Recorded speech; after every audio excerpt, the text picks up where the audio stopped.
피청구인 대리인이 제출한 소추 사유 중 법률 위배 사항에 대한 의견이라는 준비서면의 기재 내용의 요지를 구두로 진술하도록 하겠습니다. 먼저 소추 의결서에 기재된 소추 사유 중 피청구인이 강요죄, 직권남용 권리행사방해죄, 특가법상 뇌물죄 및 제3자 뇌물 수수죄에 해당하는 형사법률을 위배하였다는 부분은 본건 탄핵 심판의 소추 사유 중 핵심적인 부분을 차지합니다. 위 소추 사유와 관련하여 현재 최서원 등과 피청구인이 공범이라는 공소사실에 대하여 제1심 재판이 진행 중에 있고, 특별검사는 본건 소추 사유를 포함한 사항에 대해서 수사를 진행하고 있는 상황입니다. 본건 소추 사유는 이전에 있었던 노무현 대통령 탄핵 심판 사건 때와는 달리 그 소추 사유가 된 사실에 대하여 피청구인이 다투고 있고, 소추 사유가 된 사실에 대하여는 수사와 재판을 통하여 확인 중에 있을 뿐 밝혀진 사실은 아직 없는 상태입니다. 그런데 소추위원 측은 이 사건 탄핵 사건 심리 도중에 권력적 사실 행위로 인한 헌법 위반이라는 새로운 주장을 하기도 하였습니다만, 소추위원 대리인께서 본 법정에서 형사법률 위배 행위를 소추 사유 중에서 철회하는 것은 아니라고 분명히 진술하셨고, 탄핵 사건의 심리 도중에 별도의 국회의 소추 발의 의결 절차를 거치지 아니한 채 소추 사유 중 일부를 철회 내지 취하 또는 변경을 할 수 없음은 당연한 법리입니다. 뿐만 아니라 소추위원 측은 여전히 각종 형사법률 위반 행위에 기초한 헌법 위반을 소추 사유로서 내세우고 있습니다. 존경하는 강일원 주심 재판관께서는 본 탄핵 심판이 대통령을 피고인으로 하는 형사재판 절차가 아니라 대통령을 임기 도중에 파면할 것인지 여부를 결정하는 탄핵 심판 절차이라는 점을 수차에 걸쳐서 강조해 주셨습니다. 하지만 피청구인이 각종 범죄를 저질러 형사법률 규정에 위배하였다는 소추 사유에 대하여 청구인이 방어권을 행사하기 위해서는 형사재판에서의 피고인과 마찬가지로 피청구인이 각종 형사범죄를 저질렀다는 증거가 없고 법리상으로도 범죄가 성립되지 않는다는 주장을 하지 않을 수 없습니다. 현 단계에서 피청구인 대리인은 형사법 위배 사실에 대한 사실관계에 대하여는 종전 준비서면과 오늘자 준비서면에서 상세히 밝혔으므로 여기서는 피청구인이 직무집행에서 각종 범죄를 저질러 위배하였다는 형사법률 조항에 대한 법리와 본건과의 구체적 관계에 대해서 말씀드리겠습니다. 먼저 공무상 비밀 누설 행위의 법리에 대해서 말씀드립니다. 대법원 판례가 인정하는 공무상 비밀 누설죄에 해당하는 비밀이라고 하기 위해서는 실질적으로 그것을 비밀로 보호할 가치가 있어야 하고, 비밀 누설에 의하여 위협받는 국가의 기능을 보호하기 위한 것이므로 그 내용뿐만 아니라 누설 행위로 인하여 어떤 국가의 기능이 위협받았는지가 명확하여야 하는데, 본건 소추 사유에는 누설하였다는 47건 문서에 대한 이러한 사유가 명확하지 않습니다. 심지어 한 건 외에는 문건의 제목조차 기재하지 않고 있습니다. 최서원에게 전달되었다는 문서가 청와대 문건이라는 이유만으로는 부족하고, 문건에 담긴 내용, 그 당시 그 내용이 외부에 알려지지 말아야 할 이유, 최서원에게 전달함으로써 침해받는 국가적 이익, 최서원이 이를 필요로 하는 외부인에게 전달할 가능성 등 정황 사실이 소상하게 설명되어야 함에도 그런 설명이 없습니다. 따라서 설령 소추 사유의 사실이 다 인정된다 하더라도 그 사실만으로는 법리상 공무상 비밀 누설죄에 해당하기가 어렵다고 생각합니다. 피청구인이 최서원에게 전달하라고 지시한 문건은 몇 가지 연설문, 말씀자료 초안일 뿐 그 목적은 표현 문구를 국민의 눈앞에 맞게 하기 위하여 의견을 구한 것이며 무엇보다도 그 연설의 주체인 대통령이 스스로 의견을 구한 것이 일이었습니다. 비밀 누설이라고 할 수 있을지 의문입니다. 또한 정호성 비서관이 정언한 큰 틀에서 대통령의 뜻에 따라 라고 하는 의미는 공모공동정범에서 공동가공의 의사에 해당하지 않는 수준에서 피청구인의 의사를 짐작하여 자신이 조치한 것이라는 의미로 해석해야 할 것입니다. 다음으로 재단법인 미르 및 K스포츠 설립 모금 관련 권한 남용 행위에 대해서 말씀드리겠습니다. 첫째로 뇌물수수와 제3자 뇌물수수의 법리입니다. 중앙지검 특별수사본부에서 철저하게 수사해도 뇌물 관련 죄를 입증할 수 없어서 안종범 수석 등에게 뇌물죄를 적용하여 기소하지 않았음에도 불구하고 국회는 피청구인에 대하여 아무런 추가 근거 또는 증거도 없이 탄핵소추 사유에 뇌물죄를 법률 위배 행위로서 포함시켰습니다. 우선 특가법상 뇌물수수 여부에 대해서 보겠습니다. 미르재단과 K스포츠재단을 설립을 위한 출연을 뇌물수수라고 보려면 피청구인이 두 재단이 실제로는 피청구인의 사유재산이라거나 또는 두 개의 재단이 최서원의 사유재산인데 피청구인과 최서원은 재산상 이해관계를 같이 하는 소위 경제공동체 관계여야 할 것인데 이는 너무 사실과 다르고 상식과 경험칙에도 반한다 하겠습니다.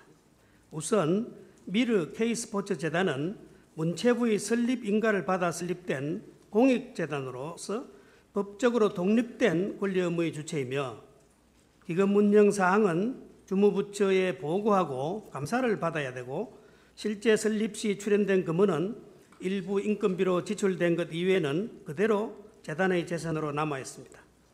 또한 피청구인과 최서원은 오랜 지인 사이지만 그 이상도 그 이하도 아니며 무슨 경제공동체라고 할 만한 관계가 전혀 아닙니다. 따라 피청구인은 공직자로서 오랜 기간 본인의 재산을 공개해 왔습니다. 피청구인과 최서원은 재산상 이해관계를 같이 하는 바가 없고 아무런 검증 거래도 없으며 완전히 분리된 경제주체여서 경제공동체라는 것은 전혀 근거가 없습니다. 따라서 뇌물수수죄에 해당한다고 보기 어렵습니다. 다음에는 제3자 뇌물수수에 대해서 보겠습니다. 이 죄의 구성 요건은 공무원이 그 직무에 관하여 부정한 청탁을 받고 제3자에게 뇌물을 공여하게 한 때입니다. 즉 단순 뇌물죄와는 달리 부정한 청탁이 있어야 성립하는 범죄입니다. 재단 출연금이 제3자에게 제공된 뇌물이라고 하려면 일단 삼성그룹과의 관계에서는 이재용 부회장이 피청구인에게 하는 삼성물산과 제일모직이 합병하는 데 찬성해달라는 그 부탁이 부정한 청탁이어야 합니다. 물론 피청구인은 삼성물산, 제일모직의 합병 과정에서 국민연금공단의 의결권 행사와 관련하여 관여한 바가 없으면 준비서면에 상세히 기재하였습니다만 가사 소추위원 측이 주장하는 사실관계가 진실이라고 가정하더라도 합병 찬성이 부정한 청탁에 해당하려면 그것이 국민연금공단에 손해를 끼치는 불리한 선택이어야 하는데 과연 합병이 국민연금공단에 손해를 끼치는지 여부는 쉽게 결론 내기 어려운 문제입니다. 형사법적으로 기업 경영자에 대한 업무상 배임죄 성부의 기준이 되는 경영 판단이 참고가 될 수 있을 것입니다. 본건의 경우에도 어떤 사항이 국민연금공단에 손해를 끼치는 행위인지 사실을 구체적으로 적시하고 입증하여야 하고 손해 여부는 합병 찬성의 경우 초래될 유불리와 합병 반대의 경우 초래될 유불리를 의사결정 당시를 기준으로 판단해야 하는데 소추사유에는 합병을 지지해달라는 부탁을 했으니 부정한 청탁을 한 것이고 왜 부정한 청탁이 되는지에 대한 아무런 설명이 없습니다. 당시 주주총회 안건으로 제시된 제일모직과 삼성물산의 합병 비율 1대 0.35는 관련법에 따라 작성된 두 회사의 재무자료에 기초하여 합리적 근거를 갖고 산정된 비율이므로 이 비율이 삼성물산에 불리한 것이었다면 소추위원 측에서 객관적 근거를 제시하고 정밀하게 그 이유를 입증하여야 할 것입니다. 삼성물산 제일모직의 합병 의결 직전에는 엘리엇이라는 외국의 투기성 자본이 기습적으로 삼성물산 주식을 대량 매입한 후 합병 반대를 주장하면서 합병 부결에 따른 단기적 주가 상승을 노리고 있는 상황에서 준정부 기관 성격의 공공기관인 국민연금공단이 외국 투기 자본의 편에 서서 반대하였다면 당시의 압도적인 찬성 여론을 감안할 때 과연 올바른 선택을 했다는 평가를 받았을지는 의문이라 하지 않을 수 없습니다.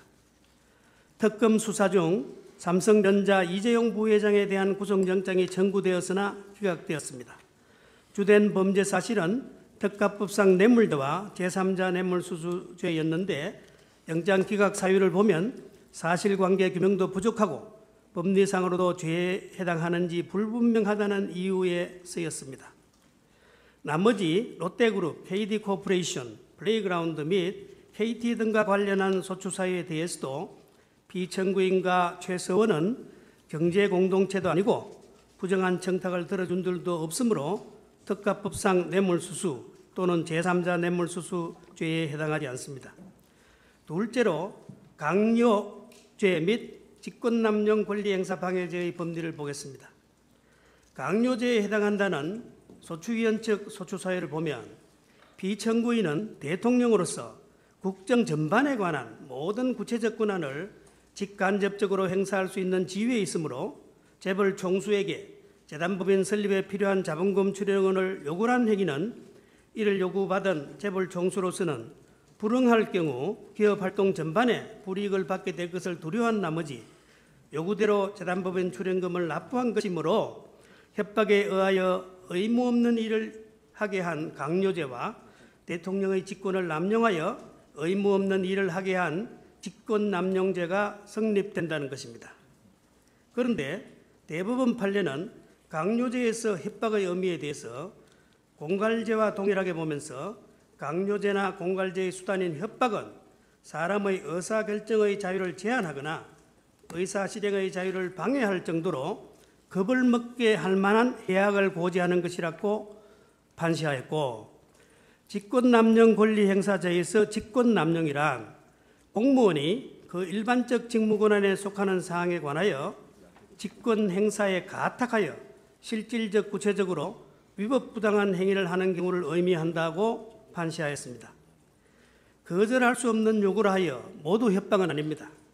대통령인 피청구인의 요구가 협박이나 직권남용에 해당하는지를 판단하려면 요구된 사항이 무엇인지를 살펴봐야 합니다. 요컨대 협박이나 직권남용에 해당하려면 거부하고 싶으나 거부할 때 입게 될 불이익으로 인하여 공포심을 느낄 정도의 분위기여야 하고 요구사항이 목적이나 방법 등에 있어서 실질적으로 위법한 조치여야 합니다. 이 건의 경우를 살펴보면 소추위원 측 주장에 의하더라도 피청구인이 정경련 회원사 재벌 총수에게 요구한 것은 문화와 체육의 진행을 목적으로 하는 공익법인을 설립하는 데 함께 참여하라는 것입니다. 공익사업에 참여를 권하는 행위를 협박으로 또는 권한을 남용하여 의무 없는 일을 시킨 행위로 볼 수는 없습니다.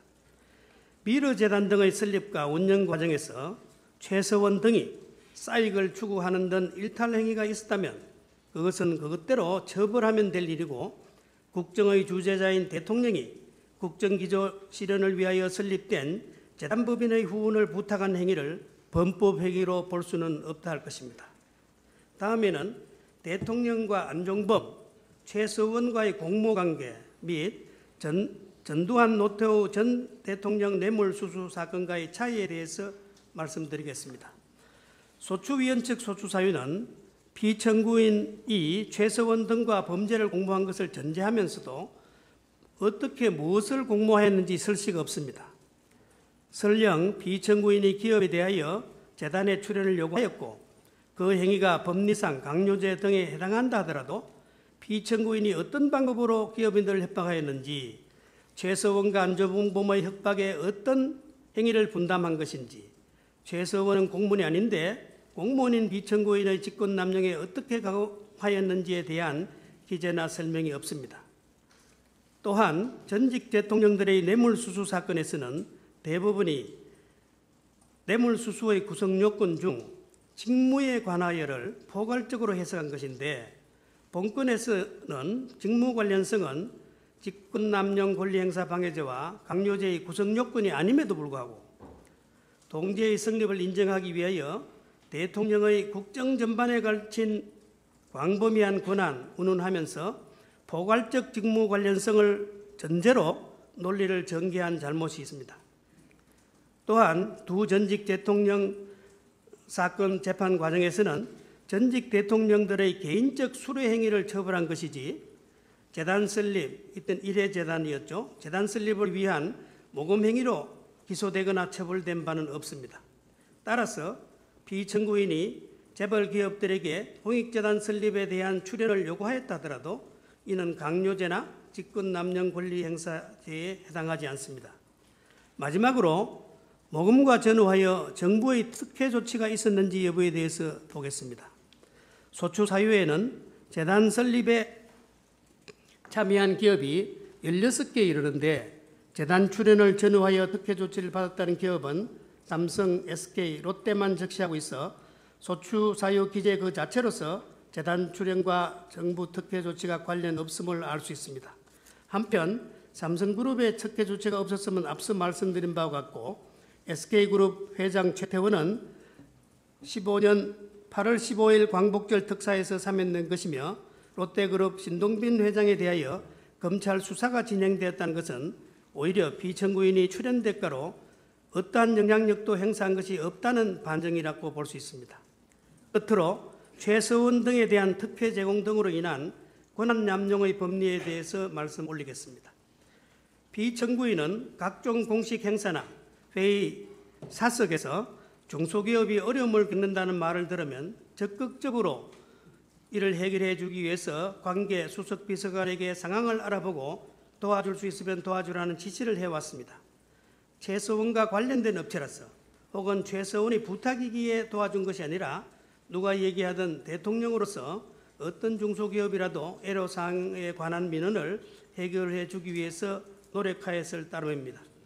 대법원 판례에 의하면 직권남용은 공무원이 직무권한에 속하는 사항을 불법하게 행사하는 것을 말하므로 사실 여부를 떠나 사기업의 납품이나 직원 채용 등의 계약 체결은 대통령인 비청구인의 일반적인 직무권한에 속한다고도 볼 수 없고 직권남용 권리행사죄에도 해당하지 않습니다.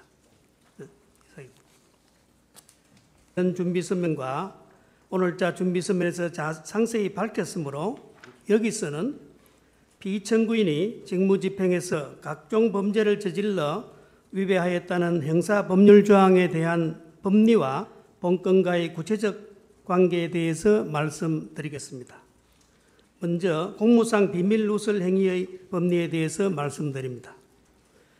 대법원 판례가 인정하는 공무상 비밀 누설죄에 해당하는 비밀이라고 하기 위해서는 실질적으로 그것을 비밀로 보호할 가치가 있어야 하고 비밀 누설에 의하여 위협받는 국가의 기능을 보호하기 위한 것이므로 그 내용뿐만 아니라 누설 행위로 인하여 어떤 국가의 기능이 위협받았는지가 명확하여야 하는데 본건 소추 사유에는 누설하였다는 47건 문서에 대한 이러한 사유가 명확하지 않습니다. 심지어 한 건 외에는 문건의 제목조차 기재하지 않고 있습니다. 최서원에게 전달되었다는 문서가 청와대 문건이라는 이유만으로는 부족하고 문건에 담긴 내용, 그 당시 그 내용이 외부에 알려지지 말아야 할 이유, 최서원에게 전달함으로써 침해받는 국가적 이익, 최서원이 이를 필요로 하는 외부인에게 전달할 가능성 등 정황 사실이 소상하게 설명되어야 함에도 그런 설명이 없습니다. 따라서 설령 소추 사유의 사실이 다 인정된다 하더라도 그 사실만으로는 법리상, 공무상 비밀 누설죄에 해당하기가 어렵다고 생각합니다. 피청구인이 최서원에게 전달하라고 지시한 문구는 몇 가지 연설문, 말씀자료 초안일 뿐 그 목적은 표현 문구를 국민의 눈앞에 맡게 하기 위하여 의견을 구한 것이며 무엇보다도 그 연설의 주체인 대통령이 스스로 의견을 구한 것이 일이었습니다. 비밀 누설이라고 할 수 있을지 의문입니다. 또한 정호성 비서관이 정언한 큰 틀에서 대통령의 뜻에 따라 라고 하는 의미는 공모공동정범에서 공동가공의 의사에 해당하지 않는 수준에서 피청구인의 의사를 짐작하여 자신이 조치한 것이라는 의미로 해석해야 할 것입니다. 다음으로 재단법인 미르 및 K스포츠 설립 모금 관련 권한 남용 행위에 대해서 말씀드리겠습니다. 첫째로 뇌물수수와 제3자 뇌물수수의 법리입니다. 중앙지검 특별수사본부에서 철저하게 수사해도 뇌물 관련 죄를 입증할 수 없어서 안종범 수석 등에게 뇌물죄를 적용하여 기소하지 않았음에도 불구하고 국회는 피청구인에 대하여 아무런 추가 근거 또는 증거도 없이 탄핵 소추 사유에 뇌물죄를 정부의 기준이 되는 경영 판단이 참고가 될 수 있을 것입니다. 본건의 경우에도 어떤 사항이 국민연금공단에 손해를 끼치는 행위인지 사실을 구체적으로 적시하고 입증하여야 하고 손해 여부는 합병 찬성의 경우 초래될 유불리와 합병 반대의 경우 초래될 유불리를 의사결정 당시를 기준으로 판단해야 하는데 소추 사유에는 합병을 지지해 달라는 부탁을 했으니 부정한 청탁을 한 것이고 왜 부정한 청탁이 되는지에 대한 아무런 설명이 없습니다. 당시 주주총회 안건으로 제시된 제일모직과 삼성물산의 합병 비율 1대 0.35는 관련법에 따라 작성된 두 회사의 재무자료에 기초하여 합리적 근거를 갖고 산정된 비율이므로 이 비율이 삼성물산에 불리한 것이었다면 소추위원 측에서 객관적 근거를 제시하고 정밀하게 그 이유를 입증하여야 할 것입니다. 삼성물산 제일모직의 합병 의결 직전에는 엘리엇이라는 외국의 투기성 자본이 기습적으로 삼성물산 주식을 대량 매입한 후 합병 반대를 주장하면서 합병 부결에 따른 단기적 주가 상승을 노리고 있는 상황에서 준정부기관 성격의 공공기관인 국민연금공단이 외국 투기 자본의 편에 서서 반대하였다면 당시의 압도적인 찬성 여론을 감안할 때 과연 올바른 선택을 했다는 평가를 받았을지는 의문이라 하지 않을 수 없습니다. 특검 수사 중 삼성전자 이재용 부회장에 대한 구속영장이 청구되었으나 기각되었습니다.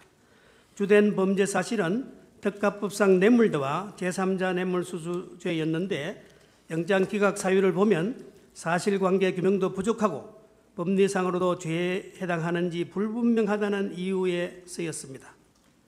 나머지 롯데그룹, KD코퍼레이션, 플레이그라운드 및 KT 등과 관련한 소추 사유에 대해서도 피청구인과 최서원은 경제공동체도 아니고 부정한 청탁을 들어준 들도 없으므로 특가법상 뇌물수수 또는 제3자 뇌물수수죄에 해당하지 않습니다. 둘째로 강요죄 및 직권남용 권리행사방해죄의 법리를 보겠습니다.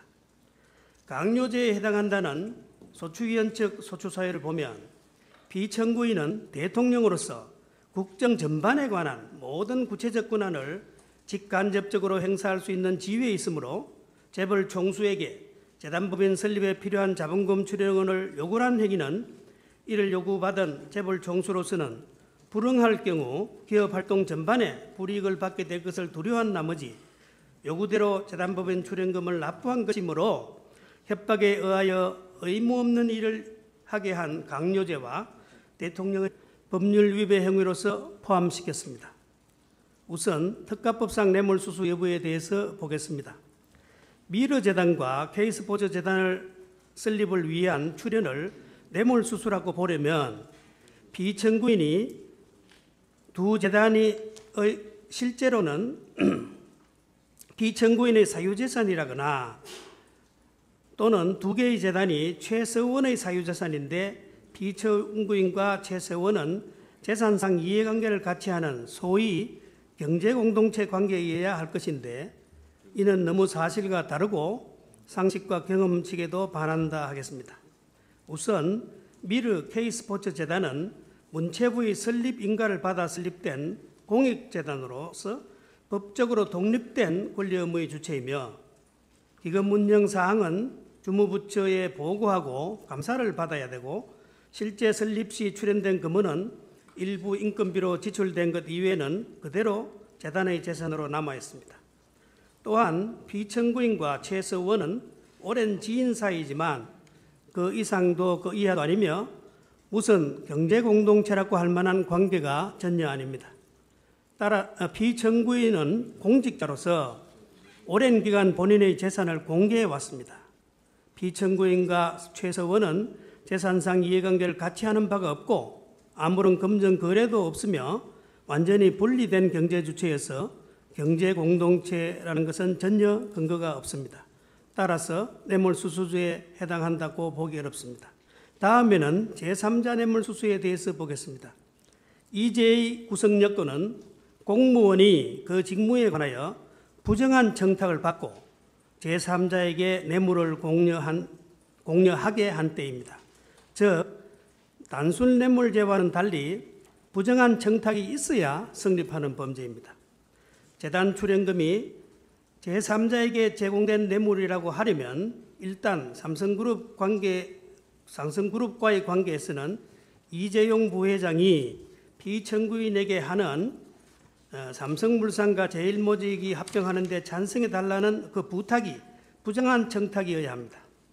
물론 비청구인은 삼성물산, 제일모직의 합병 과정에서 국민연금공단의 의결권 행사와 관련하여 관여한 바가 없으면 준비서면에 상세히 기재하였습니다만 가사 소추위원 측이 주장하는 사실관계가 진실이라고 가정하더라도 합병 찬성이 부정한 청탁에 해당하려면 그것이 국민연금공단에 손해를 끼치는 불리한 선택이어야 하는데 과연 합병이 국민연금공단에 손해를 끼치는지 여부는 쉽게 결론 내기 어려운 문제입니다.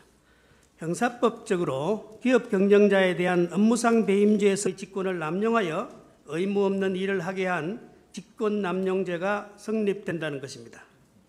그런데 대법원 판례는 강요죄에서 협박의 의미에 대해서 공갈죄와 동일하게 보면서 강요죄나 공갈죄의 수단인 협박은 사람의 의사결정의 자유를 제한하거나 의사실행의 자유를 방해할 정도로 겁을 먹게 할 만한 해악을 고지하는 것이라고 판시하였고 직권남용 권리행사죄에서 직권남용이란 공무원이 그 일반적 직무권한에 속하는 사항에 관하여 직권행사에 가탁하여 실질적 구체적으로 위법부당한 행위를 하는 경우를 의미한다고 판시하였습니다.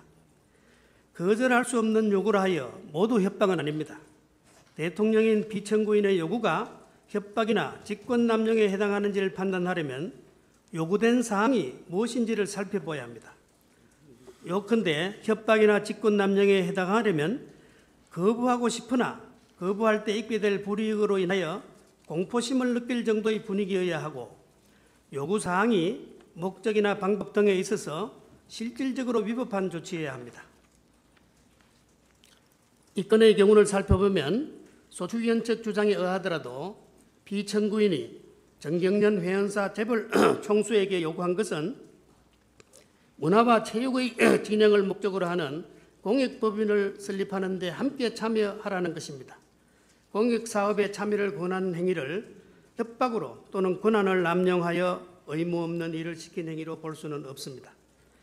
미르재단 등의 설립과 운영 과정에서 최서원 등이 사익을 추구하는 등 일탈 행위가 있었다면 그것은 그것대로 처벌하면 될 일이고 국정의 주재자인 대통령이 국정기조 실현을 위하여 설립된 재단법인의 후원을 부탁한 행위를 범법 행위로 볼 수는 없다 할 것입니다.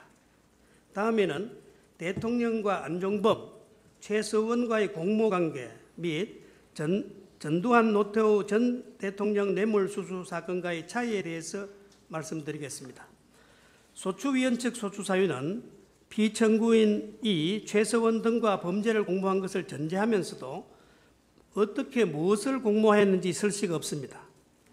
설령 피청구인이 기업에 대하여 재단의 출연을 요구하였고 그 행위가 법리상 강요죄 등에 해당한다 하더라도 피청구인이 어떤 방법으로 기업인들을 협박하였는지, 최서원과 안종범의 협박에 어떤 행위를 분담한 것인지, 최서원은 공무원이 아닌데 공무원인 피청구인의 직권남용에 어떻게 가하였는지에 대한 기재나 설명이 없습니다.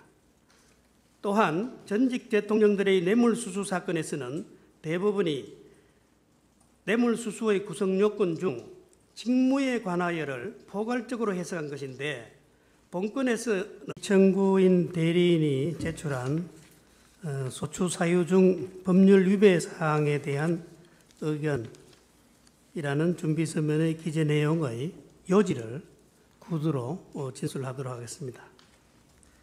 먼저 소추 의결서에 기재된 소추 사유 중 피청구인이 강요죄, 직권남용 권리행사방해죄, 특가법상 뇌물죄 및 제3자 뇌물수수죄에 해당하는 형사법률을 위배하였다는 부분은 본건 탄핵심판의 소추사유 중 핵심적인 부분을 차지합니다. 위 소추사유와 관련하여 현재 최서원 등과 피청구인이 공범이라는 공소사실에 대하여 제1심 재판이 진행 중에 있고, 특별검사는 본건 소추 사유를 포함한 사항에 대해서 수사를 진행하고 있는 상황입니다. 본건 소추 사유는 이전에 있었던 노무현 대통령 탄핵 심판 사건 때와는 달리 그 소추 사유가 된 사실에 대하여 피청구인이 다투고 있고, 소추 사유가 된 사실에 대하여는 수사와 재판을 통하여 확인 중에 있을 뿐 밝혀진 사실은 아직 없는 상태입니다. 그런데 소추위원 측은 이 사건 탄핵 사건 심리 도중에 권력적 사실 행위로 인한 헌법 위반이라는 새로운 주장을 하기도 하였습니다만, 소추위원 대리인께서 본 법정에서 형사법률 위배 행위를 소추 사유 중에서 철회하는 것은 아니라고 분명히 진술하셨고, 탄핵 사건의 심리 도중에 별도의 국회의 소추 발의 의결 절차를 거치지 아니한 채 소추 사유 중 일부를 철회 내지 취하 또는 변경을 할 수 없음은 당연한 법리입니다. 뿐만 아니라 소추위원 측은 여전히 각종 형사법률 위반 행위에 기초한 헌법 위반을 소추 사유로서 내세우고 있습니다. 존경하는 강일원 주심재판관께서는 본 탄핵 심판이 대통령을 피고인으로 하는 형사재판 절차가 아니라 대통령을 임기 도중에 파면할 것인지 여부를 결정하는 탄핵 심판 절차이라는 점을 수차에 걸쳐서 강조해 주셨습니다. 하지만 피청구인이 각종 범죄를 저질러 형사법률 규정에 위배하였다는 소추 사유에 대하여 청구인이 방어권을 행사하기 위해서는 형사재판에서의 피고인과 마찬가지로 피청구인이 각종 형사범죄를 저질렀다는 증거가 없고 법리상으로도 범죄가 성립되지 않는다는 주장을 하지 않을 수 없습니다. 현 단계에서 피청구인 대리인은 형사법 위배 사실에 대한 사실관계에 대하여는 종전